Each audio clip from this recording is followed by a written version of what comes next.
Fala pessoal, tudo bem com vocês? Aqui é o Flávio e hoje nós chegamos ao dia 103 da nossa jornada de 180 dias rumo à liberdade. O tema de hoje é tem.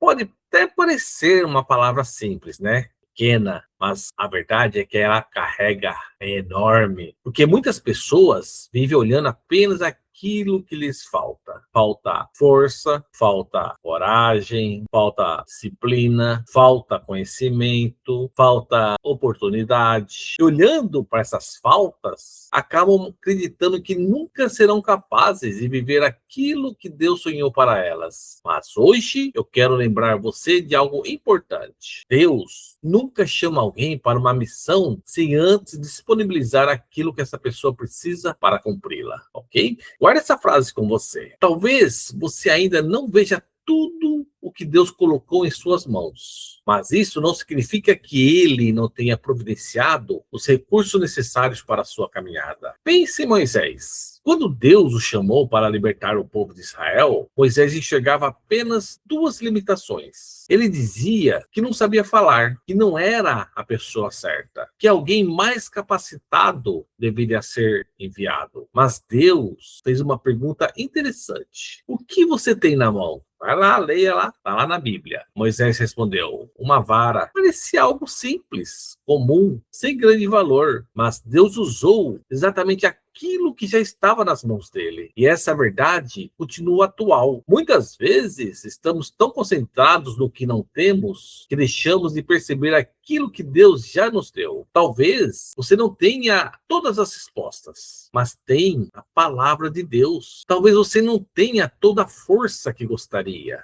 mas tem o Espírito Santo habitando em você. Talvez você não tenha todas as oportunidades que imaginou, mas tem um Deus que abre portas no tempo certo. Talvez você ainda esteja em processo de crescimento, mas tem a graça de Deus tentando cada passo. O inimigo gosta de direcionar nosso olhar para a escassez. Ele quer que você acredite que não é o suficiente, que nunca conseguirá mudar, que nunca vencerá suas batalhas. Mas Deus direciona nosso olhar para a sua provisão. Ele nos lembra constantemente que sua graça é o suficiente, não é mesmo? Que seu poder se aperfeiçoa na fraqueza, que ele capacita aqueles que escolhem. E isso é especialmente importante para quem está em processo de restauração, porque às vezes você olha para a luta e pensa, eu não consigo, ou não sou forte o bastante, ou ainda já falhei muitas vezes, ou talvez eu nunca mude. Mas essas conclusões são construídas quando olhamos apenas para nós mesmos.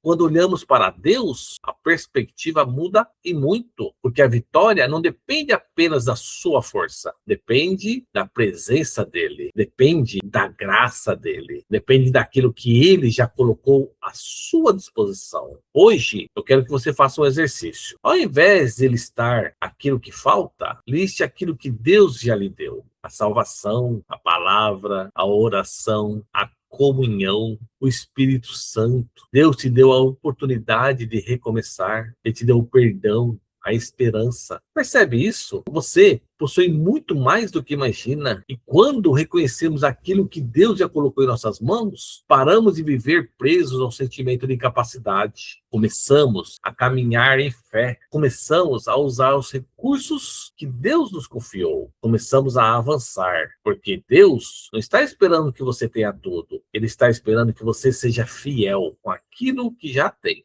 Assim como aconteceu com Moisés, assim como aconteceu com Davi, assim como aconteceu com os discípulos. Deus usou aquilo que estava disponível. Continua fazendo isso até hoje. Talvez você não tenha tudo o que deseja, mas certamente possui aquilo que precisa para dar o próximo passo. E é isso que Deus está pedindo. Não a caminhada inteira, apenas o próximo passo. Guarde essa frase com você. Quem reconhece o que Deus já deu, para de viver focado na falta e começa a caminhar pela fé. Repete isso e vive isso, porque isso muda tudo. E lembre-se, você tem mais recursos espirituais do que imagina. Tem a presença de Deus, tem a palavra, tem a graça, tem o Espírito Santo. E enquanto você tiver Deus, sempre terá o necessário para continuar avançando. E se você precisa de ajuda, lembre-se, não caminhe sozinho. Fale conosco. Nós somos o Ministério da Restauração da Alma, da Igreja Luz da Vida de Navegantes. E te vejo amanhã no próximo vídeo. Que Deus te abençoe, você e toda a sua família.